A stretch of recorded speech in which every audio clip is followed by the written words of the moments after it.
그러니까 두바이는 애초부터 석유를 갖고 먹고 산다는 건 좀 어려웠어요. 그러니까 1971년에 국가를 시작할 때부터 아예 석유는 국가 발전에서 나라를 발전하는데 기본 단위로만 쓰지 더 이상 쓸 수 없다. 그러니까 그 석유 외에 뭘 해야 되겠느냐 하면서 금융, 부동산, 그리고 항공을 한 거죠. 항공 여행을. 그러면 그렇게 해가지고 지난 40년 동안 두바이라는 나라를 세웠고, 그리고 지금도 계속적으로 끊임없이 변혁을 하고 있거든요. 돈을 벌 수 있는 소스를 계속 개발을 하는 거예요. 두바이는 성공한 모델이죠. 근데 이 모델이 다른 나라들은 다 필요한 거예요. 그래서 2009년에 지금의 그 아랍에미레이트의 국왕, 아부다비의 국왕이 왕세 제1 때, 왕세 제1 때 그런 얘기를 했습니다. 2050년이면 우리 UAE가 마지막 석유 수출배를 보낼 텐데 그 석유 수출배를 떠나보내면서 우리가 울고 있을까, 웃고 있을까? 우리는 웃고 있을 것이다. 그러기 위해서는 지식 기반 경제 산업으로 바꿔야 된다. 다국적 그 얘기를 한 겁니다. 중동이라는 것은 우리에게 멀리 떨어져 있는 것이 아니고요. 우리가 하루에 쓰는 석유의 70%가 중동 지역에서 들어옵니다. 만약에 뭐 이란 핵 협상이 잘못돼가지고 이쪽 중동에서 문제가 생기면 당장 급한 건 우리가 석유 수급에 문제가 생겨요. 그래서 중동 지역은 우리 경제에 밀접한 관계가 있는 거기 때문에 유심히 지켜보고 이 상황을 이해하도록 노력을 해야 됩니다. 최근에 인도 파키스탄 분쟁, 지금 현재 이제 6월 초잖아요. 네, 뭐 소강 상태죠 이제. 네, 이제 소강 상태가 된 건가요? 싸움은 계속 산발적으로 있는데요. 뭐 그전처럼 대규모의 싸움은 일단은 중단된 상태고요. 그러나 이게 이제 풀릴 수 없는 문제인 게, 이거는 마치 우리 독도 문제 가지고 도발을 한 거하고 똑같은 거거든요. 예, 그러니까 만약에 끝내면 싸움이 끝이 안 나겠죠. 네. 근데 그거보다도 좀 더 심각한 문제인데, 이건 독도가 우리나라 거라는 것은 명백한 건데 싸우는 거고요. 네. 여기는 지금 그 카슈미르를 가지고 6대4로 나눠 갖고 있거든요. 그러니까 파키스탄에서는 인도가 가지고 있는 건 우리 거다. 인도는 말도 안 되는 소리 하지 말아라. 그러니까 이제 파키스탄이 나눠서 싸우고 있으니까, 파키스탄과 인도가 이 카슈미르라는 땅을 나눠 갖고 싸우고 있으니까 네. 이게 더 끝이 안 보이는 거죠. 그러면 이거는 앞으로도 계속 끝날 수 없는 끝나기 어려운 싸움입니다. 그 양쪽에서 해결책이라면 인도도 손 떼고 파키스탄도 손 떼고 카슈미르 사람들이 살도록 해주고 어느 나라도 건들지 않으면 좋은데 정말 말 그대로 이상적인 일이죠. 그럼 카슈미르, 저희 김작가 TV에서는 요 주제 처음 여쭤보는 거라서 카슈미르 지금 뭐 어떤 역사적, 지리적, 문화적 중요성을 가지고 양국이 첨예하게 대립하고 있나요? 한국 사람이 유일하게 잘 알고 있는 카슈미르 하나 있죠. 캐시미어. 아, 캐시미어 사냥털로 만든 고급 직물이잖아요. 네. 그게 이제 카슈미르에서 나와서 그 영어로 캐시미어라고 그러고요. 카슈미르를 써놓고 영어 애들이 발음하면 카슈미르로 발음 안 하고 캐시미어 이렇게 발음하는 거죠. 그렇구나. 크기가 얼마나 크냐면요. 우리 한반도의 7배입니다. 카슈미르가요? 네. 한국이 아니면 한반도의 7배. 아, 어마어마하게 큰 땅이에요. 어마어마하게 큰 땅이, 이건 그 해발이 높은 곳이고, 그런데 이곳이 원래는 영국이 지배한 인도에 들어가 있었거든요. 네. 카슈미르가 나름 자신들의 역사가 있어요. 14세기 전까지는 비무슬림이 다스리던 곳이고, 14세기부터 본격적으로 무슬림화가 돼서 무슬림들이 많아진 지역인데, 영국이 지배했던 인도였을 때는 사실 영국이 지배한 인도가요, 왕국으로 구성되어 있거든요. 혹시 영국이 지배한 인도에 왕국이 몇 개 있는 줄 아세요? 굉장히 많은데 너무너무 많아요. 562개입니다. 근데 그 중에 하나가 카슈미르예요. 1947년에 인도하고 파키스탄하고 나눠질 때 무슬림이 많은 쪽은 파키스탄에 붙고 비무슬림이 많은 곳은 인도에 붙는 거거든요. 그런데 카슈미르는 무슬림들이 70%가 넘었어요. 그런데 통치자가 비무슬림이었어요. 그러니까 이 통치자는 힌두인데, 이 사람은 인도에도 몸을 담기 싫고 파키스탄에도 담기 싫고 좀 중립국가를 만들고 싶었던 것 같아요. 그렇게 하기 위해서 1947년에 8월 14일에 파키스탄이 독립하거든요. 그때 파키스탄하고 협약을 맺어가지고 잘 협력해서 지내자라고만 했죠. 파키스탄에 들어간다는 얘기를 안 했어요. 또 인도에 들어간다는 얘기도 안 했고요. 파키스탄 1948년 8월 14일, 47년 8월 14일, 인도는 47년 8월 15일에 독립합니다. 근데 카슈미르는 어디에도 속하지 않았어요. 그런데 그해 10월에 파키스탄 쪽에 있는 파슈툰족들이 이 카슈미르를 공격하면서 카슈미르가 위험에 빠진 거예요. 그러니까 도와줄 때를 찾는 건데 인도한테 도와달라고 그랬죠. 그러니까 인도가 그냥 도와주면 좋은데, 도와줄 테니까 그러면 우리한테 들어와. 그러니까 이제 약간 울며 겨자 먹기로 들어갔어요. 그래서 인도가 도와줘서 결국에는 싸움이 완전히 넘어가지는 않았는데, 그때 인도가 카슈미르하고 맺은 조약을 가지고 뭐라 그러냐면, 카슈미르는 우리 거다. 파키스탄은 말도 안 된다. 니네 카슈미르가 그때 너희한테 들어가겠다고 한 것은 어쩔 수 없이 들어간 거고, 그건 불법이다. 그래서 그로부터 47년부터 싸우기 시작해가지고 지금까지 답은 안 나오는데, 지금 약 40%의 땅은 파키스탄이 가져갔고요. 40%. 예, 한 60%는 인도가 가져가 있고, 근데 둘만 가져가면 또 괜찮은데 중국 중국과 인도 국경이 애매했거든요. 그러니까 중국이 야금야금 해가지고 60여 년에 카슈미르의 한 부분을 인도 쪽 부분을 가져가 버려요. 아, 거기 또 중국 땅도 있는 거예요? 중국이 그러니까 자기네 거라고 가져가 버려요. 네. 인도 땅인데. 네네. 그리고 63년에 전쟁 나는데 인도가 져요. 그래서 이게 중국이 또 갖고 가 있어요. 악사이 친이라고 그래가지고요. 그러니까 이 파키스탄이라는 땅이 이렇게 그 타원형이 돼 있는데 한쪽은 파키스탄, 이쪽은 인도, 그리고 이쪽이 중국 쪽이 일부는 중국이 갖고 가버렸습니다. 네. 그래서 지금 답이 없어요. 그러니까 이 두 나라만 해결한다고 될 문제가 아니고 네. 인도, 파키스탄이, 인도와 이 중국이 또 그 땅을 가지고 싸워요. 저희 시청자분들 혹시 모르시는 분도 계시니까 네. 어쨌든 이 카슈미르라는 지역 안에 인도와 파키스탄 그다음에 중국이 중국이, 영역이 네. 있는 거잖아요. 네, 이제 우리 김 작가님께서 지도를 보여주시면 네, 이제 지도 좀 보여주세요. 네, 시청자들이 그대로 예, 그렇죠. 지금 저쪽 그 지도에서 지금 화면에서 오른쪽 위쪽이 지금 중국이고 네. 반쪽으로 해가지고 한쪽이 파키스탄, 이쪽이 인도. 그럼 이게 이 세 개가 나라가 같이 사는 건 아니고 이제 어떻게 보면 국경이 어느 정도의 이제 애매하죠. 경계선이 있는 네, 거거든요. 그러다가 이제 인도가 열받는 게 중국 쪽에다가 파키스탄이 인도 화나게 하려고 중국 쪽에 길을 열어줘 버려요. 열받죠. 인도가. 파키스탄이 그럴 수 있냐? 우리 땅으로 가는 길을 니네들이 마음대로 지금 중국한테 열어주고 화나죠. 그러니까 중국과 인도는 사이가 안 좋아요. 근데 파키스탄과 중국은 사이가 좋습니다. 굉장히 참 말씀만 조금만 들었는데도 굉장히 복잡한 것 같은데 인도 파키스탄이 친러, 뭐 친중, 친미 등 다양한 복잡한 국제관계 맺고 있다고 하는데 강대국들 역학관계가 뭐 카슈미르 분쟁에도 어떤 영향을 끼치나요? 일단 이제 분쟁이 왜 났는지 설명을 드리면 인도령 카슈미르에 친파키스탄의 이슬람 세력이 거기에서 인도령 카슈미르를 우리 파키스탄한테 우리 무슬림 땅이 돼야 된다고 하면서 계속적으로 테러 활동을 해왔어요. 그래서 인도의 군경을 공격했어요. 그런데 이번에는 민간인을 공격한 거거든요. 인도가 봤을 때도 그렇고 누군가가 봤을 때도 이 조직이 그냥 독립적인 조직이 아니라 이 본부가 파키스탄에 있는 거예요. 그러니까 인도가 이제 얘네 뒤에는 파키스탄 정부가 있다. 정부가 있다, 배후가 있다. 그러면서 이제 파키스탄령이 이제 카슈미르를 공격하기 시작한 거죠. 그래서 이게 싸움이 된 거고요. 그러니까 인도는 우리가 전쟁을 해야 될 이유는 명백히 있어요. 예, 이 테러 그룹을 뒤에서 조직하는 본부가 파키스탄 쪽에 있고 파키스탄 쪽에 있는 그 본부를 은밀하게 이 파키스탄 군 정보 당국이 이렇게 지원하고 있다.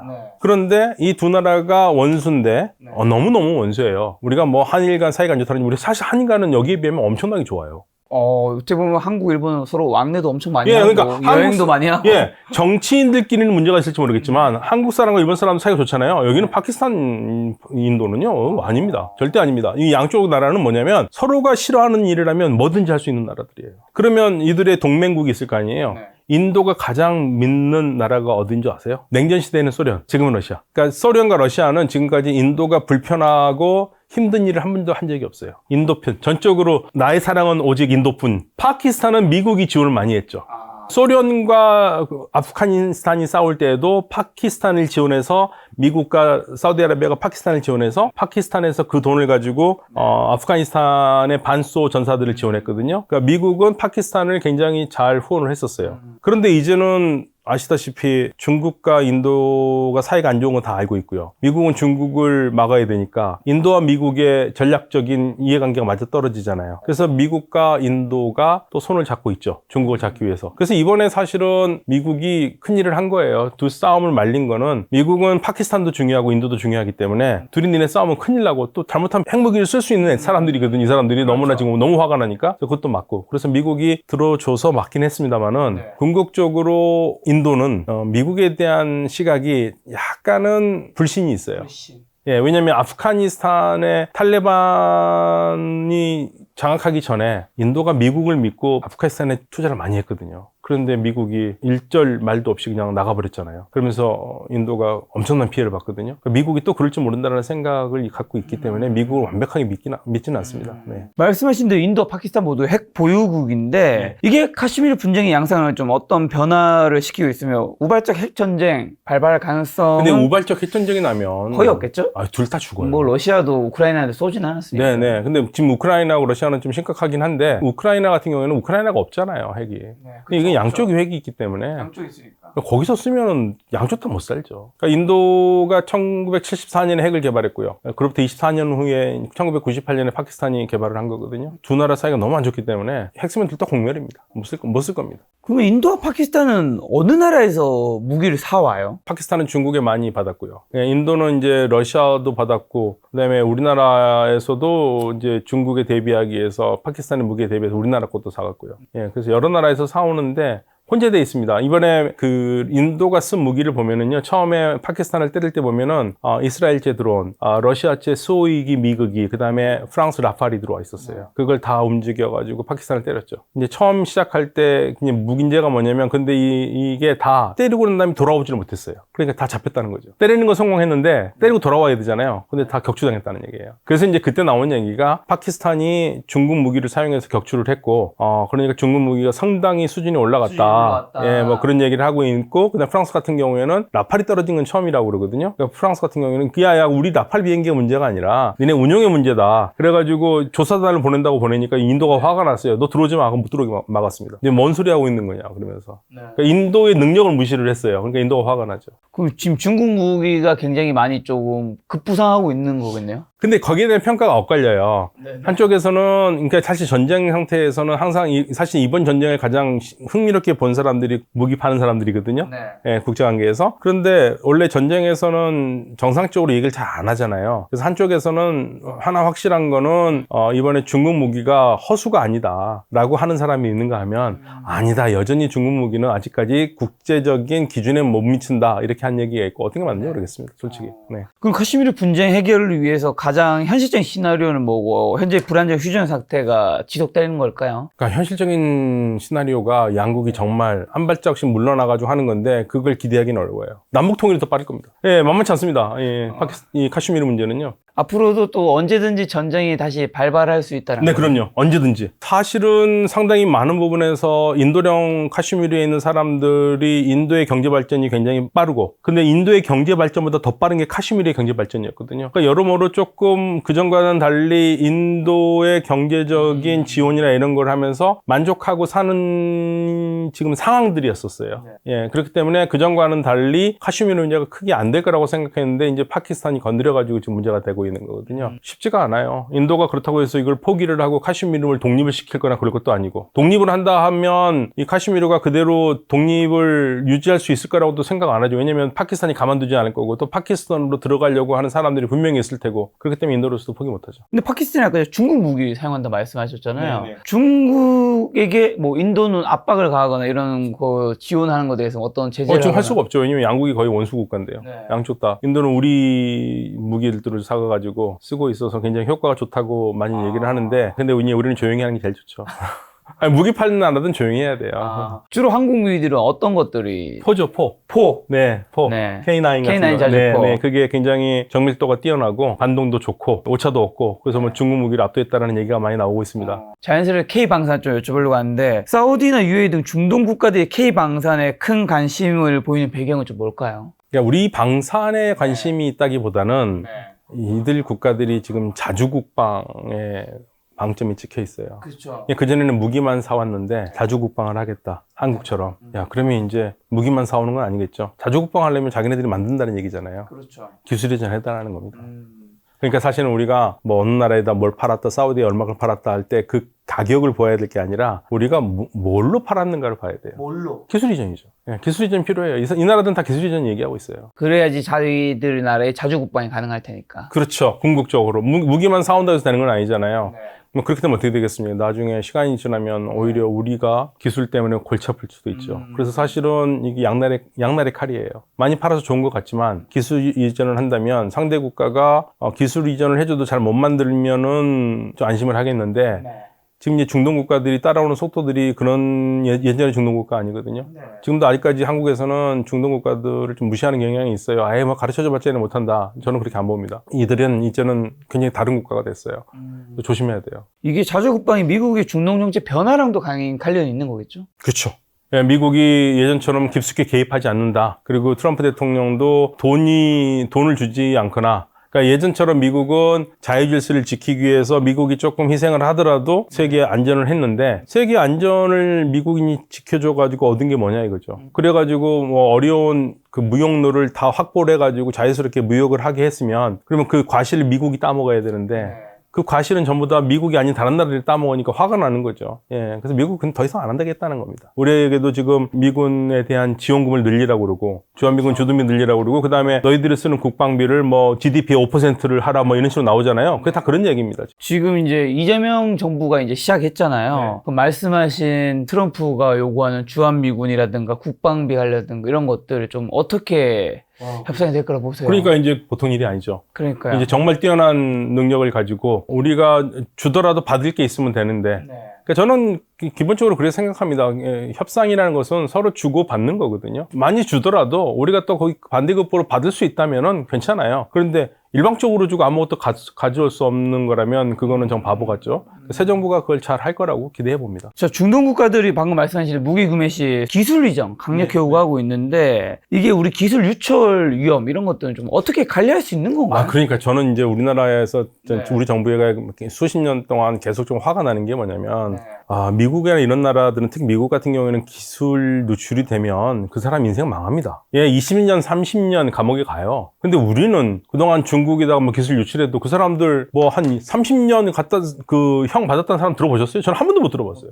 몇 년 살다가 나오면 돼요. 그리고 수십억의 차이를 평생 먹을 수 있는 돈을 갖다가 다 하고. 그러니까 저는 지금 기술에 대해서 우리 정부가 국회가 정신 바짝 차리고 국민의 세금이 들어가서 국가의 자원으로 많은 기술들이 개발을 하잖아요. 그럼 국가재산입니다. 국민 세금이 들어갔으니까. 그런 기술을 유출한 사람이나 기업에 대해서는 아예 그냥 더 이상 사업하지 않고 그냥 아예 인생 끝났다 할 정도로 강력한 형사처벌을 해야지만이 기술 유출이 안 되죠. 본보기를 보여줘야 됩니다. 그리고 KF-21, FA-50, 청궁2 등 한국무기가 중동 시장에서 주목받고 있는 이유는 뭘까요? 아까 말씀하신 K9 자주포도 그렇고요. 전투기뿐만 아니라 전체적으로 우리 물건들이 국방 산업에서 인기를 있는 이유는 가성비가 좋다는 얘기죠. 그리고 거기다가 이제 우리한테 좀 억울한 게 있습니다. 우리한테 왜 기술 이전을 달라고 그럴까요? 그건 아주 단순합니다. 우리의 국가 브랜드가 미국이나 독일이나 일본보다 못한 거예요. 그러니까 이 정도를 요구해도 여긴 받을 수밖에 없다. 예, 그러니까 우리는 똑같은 물건을 독일제하고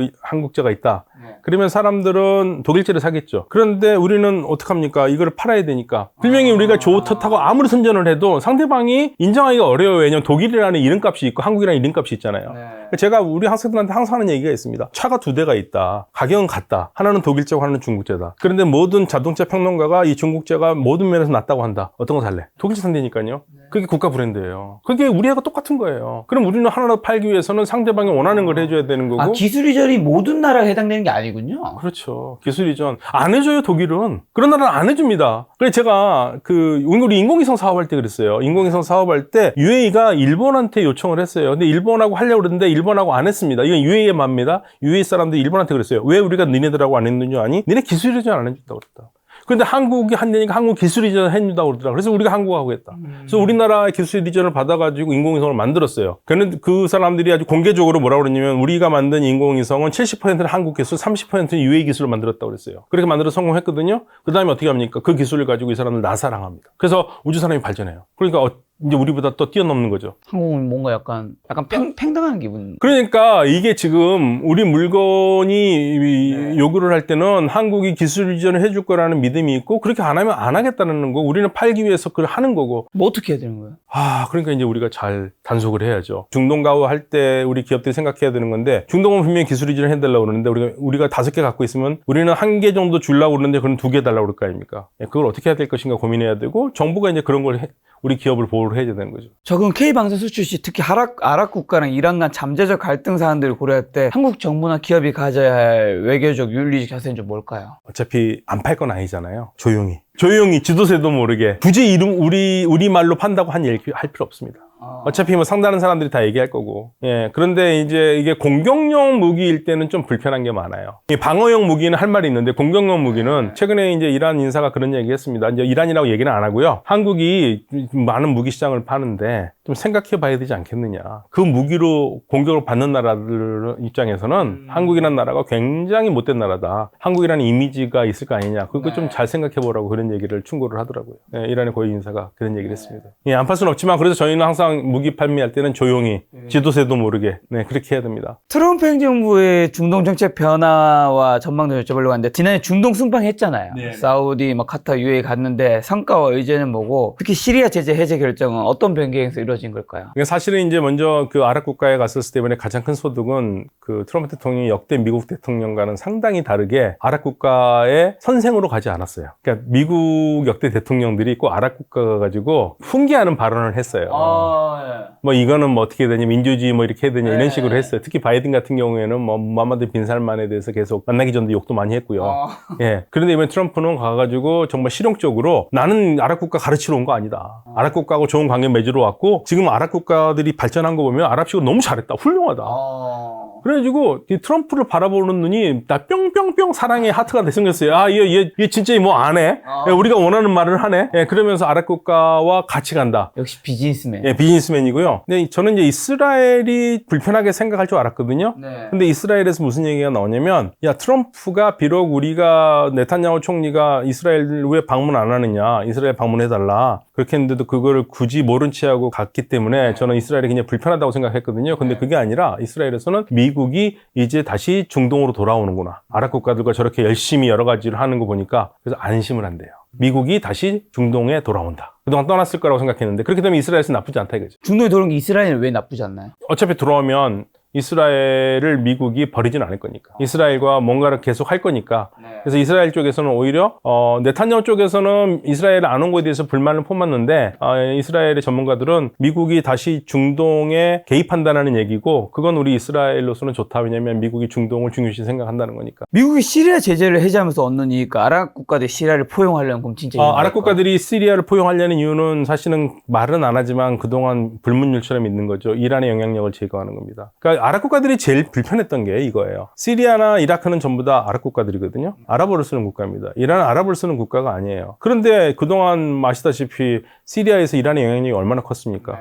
그게 굉장히 불편하거든요. 근데 온전하게 이제 시리아가 이란의 영향력에서 벗어나서 아랍 국가들이 이들에게 영향을 할 수 있으니까 좋죠. 그리고 사실 이제 트럼프를 설득한 것도 있어요. 트럼프는 사실 시리아에 관심이 없었습니다. 관심이 없었는데 아랍 국가들이 설득을 했고 또 트럼프가 시리아의 제재를 해제하면서 시리아는 이제 그 쉽게 말하면 먹고 살 길이 생긴 거잖아요. 그러니까 아랍 국가들이 원하는 대로 되는 거고 아랍 국가들은 시리아를 포용해서 궁극적으로 이란이 아랍 국가 쪽에서 움직일 수 있는 공간을 줄이는 거죠. 말은 그렇게 안 하고 있지만. 네. 자, 그리고 또 이번에 미국이 중동에서 중국의 영향력 견제하기 위해서 아랍 국가들 간에 AI 등 관련 미래산업 협력 강화하고 있잖아요. 이러한 전략 효과랑 중국으로의 기술 유출 우려는 없나요? 기술 유출을 지금 미국 언론이 많이 하죠. 미국이 중동에 좀 더 적극적으로 온다고 그래서 아랍 국가들이 미국이 오네? 그러면 야, 뭐 중국 뭐 나가 엄마 이렇게 안 할 거거든요. 아랍 국가들은 지금요 우리하고 손을 잡는 나라들은 어느 나라도 상관없다. 어느 나라 상관없다. 우리는 하겠다는 거거든요. 미국이 들어오면 미국도 하는데 그렇다 미국과 한다고 해서 중국 버리지 않는다는 거거든요. 미국의 AI의 가장 큰 캠퍼스를 미국 밖에서 아부다비에 짓는다고 그러는데 UAE에다가 저기 미국 언론들은 그러죠. 그런데 그거를 중국과 중동의 관계가 나쁘지 않은데 결국 미국 기술이 중국에 넘어가는 게 아니냐 우려하는 목소리가 굉장히 커요. 사실은. 근데 미국은 그 AI가 너무나도 중요한 산업이잖아요. 세계 패권을 차지하려고 하는 거에도 AI가 되게 중요할 텐데 아랍 국가들에게 AI 관련된 기술들이나 이런 것들을 왜 주려고 하는 거예요? 아랍 국가들이요 AI에 사활을 걸었습니다. 그 사활을 건다 해서 트럼프가 안 줘도 되잖아요. 좋은 관계를 유지해서 미국으로 묶어주려는 거죠. 더 중국으로 가지 말라. 그러니까 트럼프가 자꾸만 가까이 가니까 한 가지 좋은 효과가 있습니다. 아랍 국가들이 조금씩 중국과의 관계를 약간 멀리 한다기보다도 이제 속도를 조정하고 있어요. 트럼프가 대통령이 된 다음에 조금씩 중국과의 관계했던 속도를 약간씩 늦추고 있어요. 그러니까 궁극적으로 중국보다는 미국이 중요하다는 걸 보여주는 거고, 그다음에 아랍 국가들은 지금 AI에 사활을 걸었어요. 우리도 지금 AI에 사활을 걸어야 됩니다. 전 세계 다음 먹거리는 AI거든요. AI가 만약에 안 되는 나라는 반도칩을 못 만드는 나라하고 똑같은 나라가 되는 거예요. 우리의 차기 먹거리는 AI가 될 겁니다. 해야 돼요. 교수님도 AI를 많이 활용하시나요? 뭐 저희들이 문과에서 활용해봤자 뭐 저희들이야 AI 그 서치 엔진 많이 활용하죠. 근데 확실히 놀라워요. 작업 효율이 굉장히 빠릅니다. 주로 어떤 거에 좀 많이 활용하시나요? 급하게 찾아볼 때 많이 하거든요. 근데 AI가 가끔 속일 때가 있어요. 그렇죠. 그래서 이제 그때는 제가 챗 GPT를 많이 쓰거든요. 챗 GPT한테 뭐 물어보거든요. 물어보면 틀리면 근데 내가 알고 그냥 이건데 그러면 가만히 있다가 죄송합니다. 제가 잘못 알았습니다. 이 AI가요. 이게 답을 주겠다라는 강박한 힘이 있어가지고 얘가 거짓말을 해요. 그건 요즘 그래서 제가 그 생각합니다. 아, 요즘에 우리가 여기 선생이 할 역할은 뭐냐? 결국은 AI가 거짓말하는 걸 잡아내는 게 우리 작업이다. 그 생각을 요즘 많이 합니다. 교수님 어떻게 보면 이런 중동이나 이런 쪽에 굉장한 전문 지식이 있는데 AI가 찾아오는 그런 것들이 충분히 뛰어난 자료. 저 학생들한테 솔직히 요즘 그래요. 막을 수가 없잖아요. 그래서 오늘도 긴말 시험 본다고 그러면서 저는 긴말 시험을 앉아서 보는 것보다는 학생들이 문제를 주면 생각해가지고 자기 답 써오는 게 좋거든요. 그런데 이제 막을 방법이 없잖아요. 챗GPT를 보냐, 딥식을 볼 것이냐, 다 볼 거 아닙니까? 그래서 저는 학생한테 얘기합니다. 다 봐도 좋은데 카피하지 말아라. 그걸 참고만 하고 네 말로 써서 생각을 해라. 나는 그거를 난 내 문제에 관계된 걸 내가 다 찾아볼 거다. 다 읽어볼 거니까 챗GPT 괜히 카피 앤 페이스트 했다가 나중에 봉변당하지 말라. 그거 걸리면 내가 F 준다고 그랬거든요. 아, 진짜요? 네네. 근데 그게 구별이 가능한 수준인가요? 예를 들면 뭐 챗GPT, 저도 챗GPT 제미나이 쓰는데 이걸 딱 던져서 여러 가지 명령을 줄 수 있잖아요. 요청사항이든 뭐 지시사항이 주면 뭐 이 친구가 말투도 바꿔준단 말이죠. 그렇게 해서 딱 줬을 때 이게 교수님이 찾는 조건값과 이 친구가 찾는 조건값 자체가 다르기 때문에 말투도 다르게 요청할 수 있기 때문에 야, 이게 이 친구가 적었는지 이게 AI가 찾아서 정리한 건지를 와, 이게 분석이 네, 일단 가장 그 게으른 학생들은 금방 찾아요. 거기에 지워야 될 걸 안 지우고 들어온 학생들이 있어요. 뭐예요? 뭐 이게 별표 같은 거. 아. 네, 나 이런 거 그것까지 같이 들어온 학생들은 금방 찾고요. 그 다음에 문장을 보면, 저는 이제 주로 그 영어 시험을 많이 보거든요. 네. 영어권 애들이 많이 쓰는데, 이건 도저히 이 문장은 아닐 것 같다는 문장들이 있어요. 근데 물론 미국에서 실험을 했는데, 94%의 선생들이 못 찾는 애들이에요. 그래서 사실은 미국 대학에서도 요즘 이제 종이 시험으로 가야 된다는 얘기가 나오는 게. 그런 게 있습니다. 그래서 저도 좀 고민이에요, 사실은. 너무 잘 만드니까, 얘네들이. 요즘은 또 챗GPT나 이런 거에서 도표까지 만들어 드릴까요? 하고 얘기를 하잖아요. 시각적인 자료까지 만들어 주잖아요. 중동 산유국의 미래도 좀 여쭤보려고 하는데 석유시대의 종말이 언급되지만 신재생 에너지 전환 속도가 관건일 텐데 사실 요즘에 또 뭔가 좀 느려지는 부분들이 있죠. 중동 산유국도 자국의 미래 어떻게 전망하고 대비하고 있나요? 제가 최근에 자료를 하나 봤는데요. 네. 전 세계 에너지에서 그 석유가 차지하는 비율이 30% 된다고 그러네요. 다른 에너지도 많이 생겨가지고요. 그렇다면 이제 에너지 쓰는 용도가 더 그 화석연료를 쓰는 나라들이 더 줄어든다는 얘기고 산유국들은 어려울 수밖에 없죠. 근데 산유국들은 나름 그런 생각을 가지고 있는 것 같아요. 전 세계에서 석유를 안 쓰는 세상이 완전하게 안 쓰는 세상 오지 않을 것이다라는 약간의 그 희망 섞인 믿음을 가지고 있는 것 같아요. 예를 들면 사우디아라비아, UAE, 이 카타르의 국영 석유 회사의 사장들이 몇 년 전에 60%까지는 쓰지 않겠느냐 전 세계가. 그러니까 친환경 에너지로 100% 가기는 어려우니까 그렇죠. 차라리 화석연료에서 생산할 때 친환경적으로 생산하는 방법을 개발하는 게 더 낫지 않느냐 계속 그 얘기를 하고 있거든요. 근데 아무튼 뭐 전 세계는 지금 안 쓰는 방향으로 간다고 계속 노력을 하고 있고, 그래서 이제 산유국들로서는 그동안에는 100을 팔았는데 이제는 뭐 최소한 60%밖에 못 팔면은 큰일 나죠. 그래서 이들 국가들이 하는 것 중에 가장 큰 게 산업 다각화고요. 산업 다각화라는 것을 말이 좀 뭐 무거우니까 어마어마한 거라고 생각하는데 그거 아니고요. 아주 간단한 겁니다. 석유 아닌 걸로 돈을 벌겠다. 지금까지는 돈을 버는 소스가 석유밖에 없었는데 석유하고 가스 이렇게 에너지밖에 없었는데 그것 말고 다른 걸로 버는 거를 다각화라고 그러는 겁니다. 예를 들면은 뭐 요즘 최근에 사우디아라비아에서 손흥민 선수를 지금 자꾸만 데려오려고 한다는 얘기가 있잖아요. 뭐 그렇게 되면 만약에 손흥민 선수가 간다, 뭐 높은 연봉을 받고 간다 그러면 한국 사람들 다 손흥민 선수를 보기 위해서 사우디 축구를 볼 거 아닙니까? 그럼 사우디 축구 시청자들이 늘 거 아니에요. 그러면 거기서 당연히 또 GDP가 늘 거 아닙니까? 그런 식으로 비석유 부분의 산업을 발전시키겠다. 그게 이들 국가들의 특징이고 거기서 지금 핵심으로 보고 있는 게 미래의 AI입니다. AI로 부를 창출하겠다는 겁니다. 저 UAE 두바이가 또 비석유 부분 산업 다각화 성공 모델로 평가받는데 다른 중동 산유국들이 두바이 사이에서 얻을 교훈과 한계는요? 그러니까 두바이는 애초부터 석유가 부족했기 때문에 UAE에 가지고 있는 석유의 4에서 6%밖에 두바이에 없었거든요. 그러니까 두바이는 애초부터 석유를 갖고 먹고 산다는 것은 어려웠어요. 그러니까 1971년에 국가를 시작할 때부터 아예 석유는 국가 발전에서 나라를 발전하는데 기본 단위로만 쓰지 더 이상 쓸 수 없다. 그러니까 그 석유 외에 뭘 해야 되겠느냐 하면서 금융, 부동산, 그리고 항공을 한 거죠. 항공 여행을. 그러면 그렇게 해가지고 지난 40년 동안 두바이라는 나라를 세웠고, 그리고 지금도 계속적으로 끊임없이 매일같이 변혁을 하고 있거든요. 돈을 벌 수 있는 소스를 계속 개발을 하는 거예요.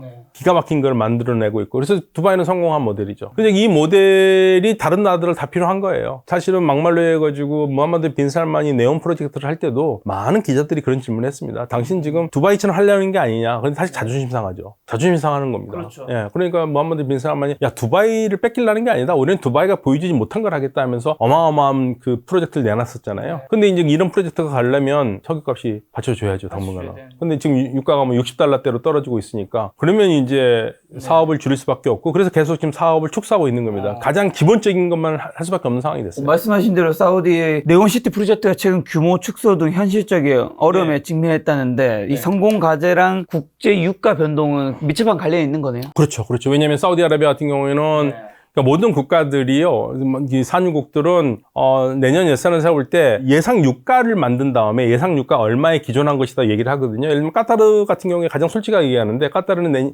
예산을 얘기하잖아요. 그럼 이 예산은 우리가 유가를 얼마 될 거라는 거 계산해서 거기에 맞춘 거라고 얘기를 하는데 사우디는 잘 얘기를 안 해요. 그래서 사우디가 예산을 발표하면은 학자들이 사우디 예산이 지금 내년 유가를 얼마나 예상을 했는지를 추측을 해내거든요. 근데 보통 $80는 되거든요. 그런데 보통 사우디아라비아가 재정 균형 유가 있잖아요. 그러니까 재정적으로 재정 적자가 안 나려면 얼마가 되는지를 항상 여러 기관들에서 예측을 하는데 보통 $95는 돼야 돼요. 근데 지금 유가가 $65지 않습니까? 석유 1바렐당 $30씩 손해가 나는데 앞으로 이 네옴을 할 프로젝트를 어떻게 돈이 있겠어요? 그러니까 자꾸만 줄일 수밖에 없는 거고 지금은 네옴 프로젝트와 관계된 거, 뭐 엑스포와 관계된 이것들을 가장 기본적인 거를 충실하게 잘하겠다는 걸로 바뀌었습니다. 안 하는 게 아니라 군더더기 빼고 기본적으로 반드시 해야 될 거, 앞으로 향후에 국제 행사를 할 때 필요한 거 무엇인가 거기에 지금 집중해서 하고 있어요. 그게 규모가 커지나 작냐가 자국의 뭔가 노력도 있겠지만 본인들 컨트롤할 수 없는 국제 유가랑 관련이 국제 유가. 그래서 지금 중동 국가들이 유가에 언제까지 불안해서 살겠어요. 그러니까 유가에 벗어나서 탈석유로 하려고 그러는 거고. 2009년에 지금의 그 아랍에미레이트의 국왕, 아부다비의 국왕이 왕세 제일 때 그런 얘기를 했습니다. 2050년이면 우리 UAE가 마지막 석유 수출배를 보낼 텐데 그 석유 수출배를 떠나 보내면서 우리가 울고 있을까, 웃고 있을까? 예, 울고 있다는 얘기 큰일 났다는 거고, 웃고 있을 때는 이제 뭐 해도 우리는 살 수 있다. 예, 그럴 때 뭐라고 그러냐면 우리는 웃고 있을 것이다. 그러기 위해서는 지식 기반 경제 산업으로 바꿔야 된다. 다국적 그 얘기를 한 겁니다. 좀 말씀하신 중동 국가들이 그럼 탈석유 시대에 대비해서 AI 그것도 미래 자동차 산업에 주목하고 있다는데 이런 신산 분야에서 한국과 협력할 기회와 유의점은요? 그래서 지금 우리가 사우디아라비아에서 우리나라 현대자동차가 지금 중동 제2의 중동 신화를 만들겠다고 공장을 짓고 있잖아요. 굉장히 중요한 발전이죠. 저는 이제 기본적으로 우리 현대가 중동에서 현대차로 다 바꿔버렸으면 좋겠어요. 중국차 되게 많습니다. 리야드에 가면. 지금 제일 많은 거는 중국차요. 중국차. 예, 최근에 쿠웨이트도 갔다 왔거든요. 네. 쿠웨이트 중국차 많아요. 그래서 쿠웨이트는 왜 이렇게 중국차가 많냐 했더니 세컨카로 중국차를 산답니다. 몇 년 쓰다가 버린다는 생각으로. 그 다음 차는 뭐가 많은데요? 우리 차는 잘 안 보이고요. 그 좀 비싸게 팔리는 차들은 독일 차하고 일본 차들이죠. 세컨 차의 퍼스트 차는 독일이나 일본 차인 거예요? 예, 독일은 일본 차는 미국 차. 예, 그다음에 이제 세컨카는 중국 차. 한국 차도 있긴 합니다만 한국 차가 현저히 적어요. 네. 앞으로 그러면 한국은 자동차 분야가 좀 가능성이 있다. 그러니까 현대가 지금 해봤다고 들어갔어요. 사우디가 그 야심차게 자기 브랜드로 만들고 싶으니까. 네. 예, 그러니까 현대하고 윈윈이 될 것 같아요. 잘 되면은. 자동차 말고는요? 다른 신사업 같이 협력할 기회는 없나요? AI도 있죠. 우리 AI도 있고요. 그러니까 방산도 그렇고요. 할 수 있는 거 다 합니다. 지금 우리나라 다 하는데 예, 사실은 이제 투자를 하고 하려면은 여러 가지 시장 조사도 해야 되고 머리가 아프죠. 예, 그러나 이제 이들 국가들이 가장 중심에 여기는 것은 AI. 그다음에 자동차도 그러니까 메이드 인 자기 나라, 메이드 인 중동 국가. 그 물건을 만들고 싶다는 거예요. 메이드 인 중동 국가를 만들면 우리가 마치 예전에 마산 수출 자유공단 뭐 이런 데에서 그 많은 사람들이 고용됐잖아요. 사우디 이런 나라도 자기 자국민을 고용해가지고 자국민한테도 일거리를 주고 그러면서 나라를 발전시키겠다라는 그 목적을 가지고 있어요. 그게 그래야지만이 이제 산업 다각화를 할 수 있으니까. 한국이 아예 중동에 진출해야 되는 거네요. 중동 국가들이 뭐가 바뀌었냐면 예전에는 야 우리 돈 있으니까 너 팔어. 현대차? 우리 살게. 그게 아니라 들어와 지어. 들어와서 지어서 팔아. 들어와서 지어서 팔어. 그게 니네도 좋고 우리도 좋은 거야. 근데 그들한테는 굉장히 좋은 건데 우리한테 반드시 좋을 거라고 볼 수는 없지만 안 좋은 건 좀 어떤 위험들이 있을까요? 아무래도 리스크는 있죠. 왜냐면 숙련된 것도 아니고 그래서 현대도 사실 사우디에 들어갈 때는 굉장히 많은 여러 가지를 고려하고 들어가는 겁니다. 그냥 막 들어간 게 아니라 여러 가지로 많이 보고 당장 수입이 안 나더라도 장기적으로 어떤 게 될까 이건 이제 사우디에 들어갈 때 현대도 장기적 플랜으로 들어가는 거거든요. 성공하길 바라야죠. 자, 이란 좀 여쭤보려고 하는데 이란이 미국의 핵 협상 간 러시아의 중재를 거부했다고 하는데 그 배경은 뭘까요? 많은 분들이 오해하시는 게 있는데요. 이란은 러시아 안 믿습니다. 이란은요 러시아하고 진짜 징그럽게 싸웠어요. 많은 땅도 뺏겼고요. 19세기에. 그러니까 18세기, 19세기에서 많은 땅을 뺏겼기 때문에 이란은 러시아를 믿는 게 아니에요. 그런데 더군다나 이번에는 트럼프가 대통령이 되면서 러시아 편을 들어줬잖아요. 우크라이나 전쟁에서. 그건 무슨 말이냐면 이란에서는 어떤 생각이 나왔었냐면 야, 러시아가 지금 중재를 하겠다고 그러는데 러시아가 우크라이나 전쟁에서 미국이 좋게 봐줘서 우크라이나를 사실은 미국이 줘버린 거나 마찬가지인데 요즘 다시 싸우고 있습니다만은 그러면 러시아가 빚졌으니까 이란을 미국한테 좋게 해가지고 중재한다고 하면서 미국 편을 들 거 아니냐. 그래서 이란에서는 뭐 진보적인 개혁적이든 보수적이든 전부 다 러시아에 대해서 부정적이었기 때문에 받을 수가 없죠. 예, 그리고 뭐 사우디아라비아랑 UAE도 중재를 하겠다고 그러는데 거기는 이란이 믿지를 않고요. 가장 믿을 수 있는 나라는 오만이라고 본 거예요. 중재자가 양쪽으로 균형 있게 할 수 있는 사람. 그러면 이런 말 하잖아요. 그럼 직접 하면 되지 않느냐? 못 믿으니까. 그러니까 둘이 저하고 김 작가님하고 협의를 했는데 끝난 다음에 제가 둘이 하나는 얘기를 해버린단 말이에요. 그러면 어떻게 생각하시겠어요? 협의한 거 아닌데? 근데 그걸 누가 중재자가 없으니까. 공증 같은 거군요. 네, 일종의 공증이에요. 오만이 공증을 해주는 겁니다. 그래서 이란이 그만큼 이걸 못 믿는다는 거고, 그런데 이제 거기에 대해서 이제 이란의 오랜 외교관이면서 외국에 있는 외교관은 그런 얘기를 합니다. 그래도 직접 협상하는 게 나은데. 그래서 일장일단이 있습니다. 그럼 미국과 이란의 핵협상 재개 가능성과 앞으로 좀 주요 장점은 뭘까요? 지금 이제 핵협상을 하고 있긴 하거든요. 미국이 안을 줬어요, 이란에. 지난주 토요일에. 그 안이 뭔지를 가지고 계속 말들이 많아요. 제가 어저께 읽은 게 다르고 오늘 읽은 게 다르거든요. 근데 결국에는 관건은 뭐냐면 이란이 우라늄 농축을 할 수 있는 권리를 줄 거냐 안 줄 거냐. 그래서 지금 트럼프 대통령은 뭐라고 그랬냐면 이런 보도가 나왔었어요. 미국이 이란의 우라늄 농축을 낮은 수준에서는 오케이 한 것 같다라는 보도가 나왔는데 트럼프 대통령이 뭔 소리냐. 이란은 절대 핵농축 안 된다고 그랬거든요. 그러니까 말이 계속 달라져요. 이게 누구 말을 믿어야 될지 모르겠어요. 근데 오늘 제가 본 거는 이런 얘기가 나왔습니다. 미국이 이란에 제안한 거는 이란이 낮은 수준에서 우라늄 농축을 이란 내에서 아랍 국가들과 같이 컨소시엄을 만들어서 하는 것을 가능하게 했다라는 얘기가 있어요. 근데 이것도 확실하지 않습니다. 그러니까 문제는 결국에는 뭐냐면 미국이 이란의 우라늄 농축을 허용할 것인가? 허용한다면 이란에서 하게 할 것인가? 아니면 못하게 할 것인가? 그럼 이란의 입장은 우리는 우라늄 농축을 이란에서 반드시 해야 된다. 낮은 수준에. 그러니까 이게 싸우는 겁니다. 근데 이스라엘은 뭔 소리야. 이란은 우라늄 농축해서는 안 돼. 한국처럼 우리가 우라늄 농축 못 하잖아요. 그 외국에서 사오라는 얘기죠. 이란은 절대 이란 땅에서 어디에서도 우라늄 농축하면 안 된다는 얘기고. 그래서 지금 그게 관건이에요. 우라늄 농축. 가장 큰 관건은 우라늄 농축. 예, 농축을 허용할 것이냐 안 할 것이냐. 허용을 한다면 아마 컨소시엄으로 아랍 국가들하고 하는데 그 컨소시엄 해가지고 만든 우라늄 농축을 이란에서 할 것이냐 밖에서 할 것이냐. 근데 이란은 밖에서는 안 한다. 우리는 무조건 이란의 입장은 한 가지예요. 우리는 이란에서 농축을 한다. 그럼 그렇게 이란 핵협상이 만약에 타결 시에 제재 해제가 이란 경제나 국민 생활에는 어떤 좀 변화를 어마어마한 변화를 오겠죠. 네. 만약에 제재를 풀어주고 정말 무역을 하게 한다면 이런 변화는 엄청나죠. 지금까지는 그런 제재로 인해서 이런 경제가 다 안 돌아간 것들이 많았나요? 그렇죠. 사실은 이란 같은 경우에는 석유를 몰래 팔아가지고 수입을 했기 때문에 완전히 석유를 막아버리면 못하겠지만 그래도 완전히 막지는 못하거든요. 석유가 있기 때문에 그나마 지금 버텨온 건데 더 버틸 여력이 없어요. 예, 너무 경제가 어려워요. 지금 이란 내에서 예를 들면 트럭 운전사들도 시위를 하고 있고요. 조건이 좋아진 게 하나도 없으니까. 예, 뭐 여러 가지로 뭐 연료비도 그렇고. 이번에는 해야 된다라는 목소리가 커요. 그래서 최고 지도자가 원래는 미국과의 핵 협상에 대해서 굉장히 부정적이었는데 주변에서 계속적으로 최고 지도자를 설득하고 얘기를 해서 해야 된다고 그래서 미국을 믿지는 않지만 핵 협상을 하는 걸로 허용을 했고 그 말은 무슨 말이냐면 이란도 지금 핵 협상이 필요하다는 것은 다 느끼고 있습니다. 예, 경제를 위해서. 핵을 만들 거라는 의심 때문에 그래요. 네. 예, 그러니까 지금 IAEA가 최근에 이란에 보고서를 냈는데 IAEA에서는 무슨 보고서를 했냐면 이란이 가지고 있는 지금 현재까지 우라늄 농축한 게 60% 우라늄 농축에 한 400kg 정도 가지고 있다. 6개 정도 핵포탄 만들 수 있다라고 얘기를 하고 있어요. 이란은 말도 안 되는 소리 하지 말라고 그러는데 이란은 먼밀히 따라서 아직 핵포탄을 만들지는 못했어요.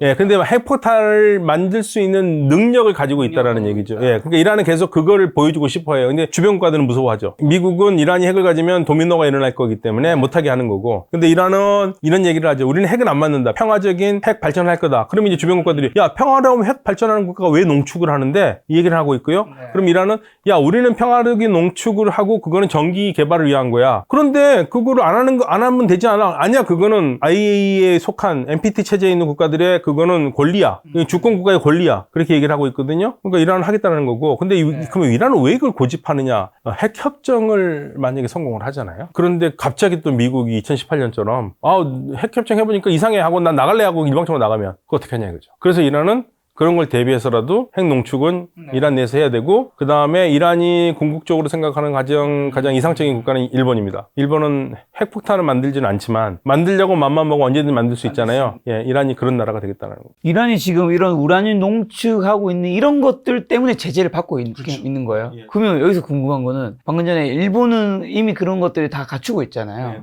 그럼 중국은 뭐 러시아나 이런 중국 같은 나라는 핵을 가지고 있잖아요. 아예. 이런 나라들은 왜 제재를 안 받아요? 그냥 강대국들이 그냥 놀린 건가? 강대국끼리 5나라 외에는 그냥 나머지 나라들은 개발하면 너네 제재한다 이렇게 된 건가요? 그러니까 파키스탄, 인도는 그걸 뚫고 나온 거고 북한도 그렇고요. 그러니까 이제 이란도 그런 나라가 되고 싶은 마음이 있겠죠. 이란이 그렇게 되면은 이란이 받을 수 있는 경제 제재가 너무 크기 때문에 이란은 그걸 안 한다는 얘기고. 그러니까 이란이 현명한 게 있습니다. 그러니까 핵은 안 맞는다. 그렇지만 우리는 여차한 경우에 억울하게 당할 수는 없으니까 일본과 같은 능력은 배양해 두겠다라는 게 이란이 가지고 있는 북한은 큰 목표인 알겠는데 것 같아요. 파키스탄, 인도는 그걸 어떻게 뚫고 나온 거예요? 몰래 뚫었죠. 몰래 뚫었죠. 이미 핵을 보유하고 나면 그 제재를 받지 않는 건가요? 못하죠. 그러니까 어떻게든지 핵을 가지려고. 오히려 아이러니하게면 이제 이란도 나중에 혹시라도 몰래 핵무기를 만들어 버리면 그러니까 제재를 아예 덜 받는 건가요? 오히려? 이란이 핵을 만들면은 가만히 있지 않을 거예요. 이스라엘도 그렇고 미국도 그렇고. 그래서 이란도 그걸 알기 때문에 안 만들 거예요. 안 만들고 그 대신 능력을 보여준다는데 주변 국가들은 다 불안하죠. 능력을 갖고 있다면 언제든지 만들 수 있다는 거 아니냐. 예, 결국엔 계속 도돌이 말이에요. 도돌이 말. 어쨌든 우라늄 농축이 결국에는 뭐 궁극의 단계는 핵무기인 건데 낮은 수준으로 하면 핵무기는 아니죠. 3.67이면 전기거든요. 근데 20%, 60%면은 자연스럽게 그냥 90까지 갈 수 있는 거고, 그럼 핵폭탄 만들 수 있는 거거든요. 그러니까 우리가 핵폭탄이라는 게 여러 가지가 있잖아요. 예를 들면은 뭐 엄청난 수준의 핵폭탄이 있을까 하면 1945년에는 지금 수준과 떨어지만 히로시마 나가사키에 떨어진 수준은 만들 수 있잖아요. 지금 이란은 그 정도로 만들 수 있는 능력은 있어요. 능력은 다 갖고 있는데, 그러니까 이란은 뭐냐면 우리는 자꾸만 핵을 안 만든다고 그러는데 왜 자꾸만 우리를 괴롭히느냐 이 얘기를 하고 있는 거고, 주변 국가들은 아니 너는 만들 거거든. 예, 이게 지금 수십 년 동안 지금 서로 주고받는 문제입니다. 혹시나 뭐 그럼 많은 분들이 걱정하시는 그럼 이란이 핵을 무장하게 되고 그게 이제 주변국들이 핵 도미노 현상 현실화될 가능성은 교수님 말씀 들어보니까 거의 없는 것 같긴 해요. 그러니까 이제 그 미국이나 주변 국가들 다 걱정하는 거는 이란이 가진다고 해서 문제가 끝나지 않는다. 그렇죠. 예, 그럼 사우디도 다 가질 거 아니냐. 그렇죠. 핵 도미노. 근데 이란도 그걸 알아요. 3년 전에 국제회의에서요, 이란 외교장관이 그 얘기했습니다. 우리가 핵을 가지면 다른 나라 다 가질 텐데 별 의미가 없다. 사실 이란도 그걸 알고 있습니다. 그 사우디아라비아도 그 얘기를 했습니다. 이란이 바보가 아닌 이상 핵 가지지 않을 것이다. 그래서 언제든지 개발할 수 있는 수준까지만. 사우디아라비아도 지금 미국과 얘기를 해가지고 자기네들도 좀 핵 개발하겠다라는 거예요. 만일에 대비해서. 자, 이란이 또 헤즈볼라 후티 반군들 중동 내 무장 세력을 지원하는 대리 세력 전략의 궁극적 목적, 국제사회 우려는 뭘까요? 그러니까 사실 이제 이란은 여러 가지 목적이 있겠지만 이제 대표적인 이유는 팔레스타인 해방이라는 얘기죠. 예, 근데 팔레스타인 해방도 있지만 또 이거를 이렇게 보는 시각도 있습니다. 이란이 만약에 주변 국가의 대리 세력을 가지고 있지 않다 그러면 이란을 적대하는 나라가 너무 많잖아요. 그러면 바로 이란을 본토가 공격받을 수 있겠죠. 그러니까 본토를 공격받는 것을 막기 위한 하나의 외부 장애물로 생각할 수 있다는 얘기입니다.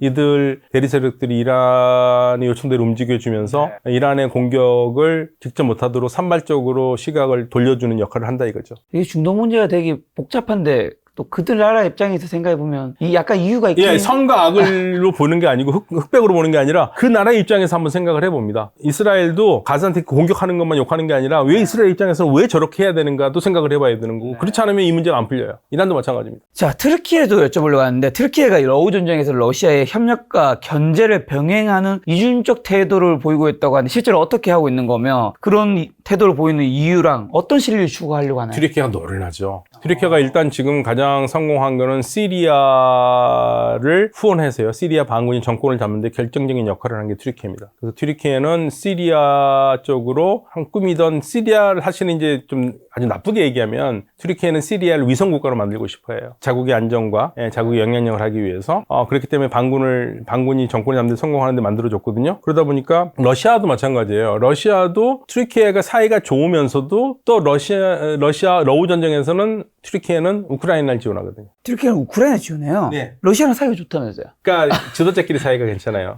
근데 그게 반드시 좋은 게 아니라 네네네. 전략적으로. 둘이는 사이 안 좋아요, 원래. 옛날에부터 러시아가 제일 갖고 싶은 게 튀르키 쪽 항구였거든요. 예, 그렇기 때문에 좋을 층은 없는데 바로 붙어 있으니까. 항상 티격태격 하고 있죠. 티격태격 하는데 튀르키예도 노련하게 움직이고 있는 거고. 그래서 지금 사실 튀르키예가 가장 문제가 되고 있는 건 시리아입니다. 예, 시리아에서 지금 시리아 반군을 지원해서 반군이 지금 정권을 잡았고 시리아 영향력이 크고 여기에 대해 제일 지금 걱정하고 있는 나라가 이스라엘. 이스라엘과 시리아가 사이가 안 좋거든요. 이스라엘은 심지어는 어떤 생각까지 하냐면 먼저 시리아 정부를 지원하고 있던 게 러시아거든요. 러시아가 다시 시리아 내에 군사기지를 쓰는 게 좋겠다고 생각할 정도로 그래야지 튀르키예를 제어할 수 있을 것 같아요. 네. 그리고 튀르키예는 지금 시리아에서 뭘 하려고 그러냐면 시리아 동북부 쪽에 있는 쿠르드군이 있거든요. 쿠르드를 정리하려고 싶어 해요. 왜냐면 시리아에 있는 쿠르드와 튀르키예에 있는 쿠르드와 연결돼서 계속 독립운동을 한다고 보기 때문에 그걸 정리하고 싶은데 그들은 지금 미국의 지원을 받고 튀르키예에 맞서고 있어요. 그래서 지금 시리아가 튀르키예가 지원하는 반군이 중간 지금 시리아 수도를 비롯해서 이 중간 지역, 중부 지역을 장악하고 있다면 이스라엘은 남부 지역을 장악하고 있어요. 현재 지금 그 시리아 임시 정부를 믿지를 못하기 때문에. 그다음에 동북부에는 쿠르드와 미국이 들어가 있고요. 서북부에는 튀르키예가 들어가 있습니다. 그러니까 지금 시리아가 완전히 여러 갈래로 날라져 있습니다. 근데 아까 전에 그 러시아가 시리아 내에 있는 군사기지는 축소를 한 건가요? 아니면 아예 다 빠진 건가요? 지금 현재로서는 빠졌어요. 원래는 따르투스 항구와 흐메임에서 공군기지와 해군기지를 운영하고 있었는데 그래서 먼저 시리아 정부를 지원했었는데 시리아 정부가 무너지면서 지금 러시아도 빠져나왔거든요. 근데 러시아도 거기를 쓰고 싶어 해요. 그러니까 이제 이스라엘은 미국한테 야 러시아가 쓰게 해주라. 왜냐면 러시아가 들어와야지 우리가 튀르키예를 좀 막을 수 있겠다. 예, 그래서 지금 시리아에서는 정말 삼국지, 사국지가 지금 국제 정세가 벌어지고 있습니다. 자, 나토 회원국이면서도 근데 러시아도 완전히 등 돌리지 않는 튀르키예 독자 외교 노선이 중동 정세에 미치는 그럼 영향이 좀 있을까요? 지금 플레이어들이 많아졌어요. 이란이 그동안은 중동 지역에서 굉장히 큰 목소리를 냈는데 이란이 이스라엘 하마스전에서 많이 타격을 받은 다음에 이러한 싸움 속에서 잠깐 방심한 사이에 튀르키예가 지금 시리아를 완전히 지금 밀어붙인 거거든요. 그래서 지금 중동에서는 이스라엘, 튀르키예, 이란 기본 바탕이죠. 그다음에 아랍 국가들. 예, 거기다가 이제 러시아가 다시 개입하느냐 안 하느냐 이런 것도 있고 어느 한 곳에서 성황한 곳이 하나도 없습니다. 어떤 게 일어날지도 지금 가늠하기도 어려워요. 다만 확실한 것은 시리아가 정권을 잡은 사람들이 우리가 알고 있는 극단주의자라는 얘기입니다. 얘네들이 많이 바뀐다고 그리고 바뀔 거라고 얘기를 하고 있는데 사실 얼마나 바뀌고 얼마나 좋은 방향으로 바뀔지는 미지수이기 때문에 지켜보는 수밖에 없어요. 혹시 그러면 러시아도 이 관련에 대해서 여쭤보면 러시아나 우크라이나 전쟁이 뭐 계속 장기화되고 있는데 이게 종전이 되거나 휴전이 이제 어쨌든 만약에 된다면 뭐 영원히 할 수 있는 없을 테니까요. 이게 중동에도 또 영향을 미치는 게 있어요. 그럼요. 러시아가 일단은 우크라이나 때문에 정신이 없기 때문에 중동에 신경 쓸 틈이 없겠지만 예, 궁극적으로 러시아의 전쟁이 정리가 되면 러시아도 다시 지중해 쪽으로 나와야 되니까 그 시리아에 있는 항구를 못 쓴다면은 리비아 쪽으로 가서 쓰겠죠. 결국에는 중동 쪽으로 다시 내려올 수밖에 없을 겁니다. 근데 시간이 걸리겠죠. 지금 집안이 지금 난리가 났으니까 집안 정리하기 전까지는 쉽진 않을 거고요. 네. 자, 튀르키예의 신오스만주의가 주변국 특히 크림반도 문제는 어떤 변화를 좀 주고 있을까요? 예, 그러니까 신오스만주의라는 게 뭐냐면 오스만 제국이 1299년부터 1922년까지 존속했거든요. 거의 600년 동안 이 역대 이 무슬림 국가 중에서 가장 넓은 땅을 경영한 나라예요. 근데 무너진 다음에 사실은 튀르키예라는 공화국을 1923년에 세우면서 유럽의 국가 일원이 되겠다. 튀르키예는 유럽 국가다라는 걸로 모토로 왔는데 유럽이 안 받아주잖아요. 그러니까 이제 포기를 하고 신오스만주의라는 것을 에르도안 정부가 얘기를 한 겁니다. 주변 국가들과 아무 문제 없이 지내면서 중앙아시아 쪽에는 여러 튀르키예가 오랫동안 말도 통하는 사람들이 많잖아요. 그래서 영향력을 넓히겠다. 그게 신오스만주의예요. 그러니까 이웃 국가들과 사이좋게 지내겠다고 그러는데 근데 사이좋게 지내지를 나중에 못했죠. 문제가 되긴 하지만 지금 현재 튀르키예 정부가 가지고 있는 것은 과거의 영광을 되살려서 튀르키예의 영향력을 넓히겠다. 문화적으로나 종교적으로. 그게 지금 쉽게 말하면 신오스만주의입니다. 말씀하신 대로 튀르키예 그러면 오랜 EU 가입 추진은 종교, 인구, 뭐 경제, 난민 문제 등으로 난항이라고 하는데 앞으로 향후 EU 가입 가능성은 어려울 거예요. 어렵나요? 왜냐면 색깔이 너무 달라요. EU 국가들은 종파적으로는 차이가 있지만 다 그리스도교 국가들이잖아요. 그리스도교 문화적이잖아요. 근데 튀르키예는 이슬람이고요. 문화적으로 이질적이고요. 그다음에 두 번째는 그러니까 문화적 이질적이라는 얘기는 우리는 뭐 말은 다르더라도 우리는 공통의 문화를 공유하는 문화가 있어. 그게 안 돼요. 경제적으로 보면요. 튀르키예가 굉장히 강력한 1차 농업 국가입니다. 만약에 EU에 들어왔다. 관세 없이. 모든 게 소통이 될 텐데요. 그러면 낙농업 망해요. 유럽 국가들. 터키를 이길 수가 없습니다. 그러니까 주변 국가들 다시라 인구가 9천만이잖아요. 유럽에서 9천만 되는 인구 국가가 어디 있습니까? 그러니까 유럽 국가들은 터키, no thank you. 들어오지 마. 자, 중동은 여전히 뭐 분쟁이 끊이지 않는데 저희 시청자분들에게 마지막으로 이제 교수님께서 꼭 뭐 하시고 싶은 개인적인 말씀이 있다면요. 네, 뭐 중동이라는 것은 우리에게 멀리 떨어져 있는 것이 아니고요. 우리가 하루에 쓰는 석유의 70%가 중동 지역에서 들어옵니다. 러시아 전쟁 우리나라가 아니면 전 세계가? 우리나라가요. 네, 우리나라가 쓰는 석유의 70%가 중동에서 들어와요. 원래는 러시아 우크라이나 전쟁 나오기 전까지는 60%까지 줄었는데요. 러시아 우크라이나 전쟁 나오면서 러시아에서 석유를 수입 못하니까 70%까지 되고, 그러니까 만약에 뭐 이란 핵 협상이 잘못돼가지고 이쪽 중동에서 문제가 생기면 당장 급한 건 우리가 석유 수급에 문제가 생겨요. 네.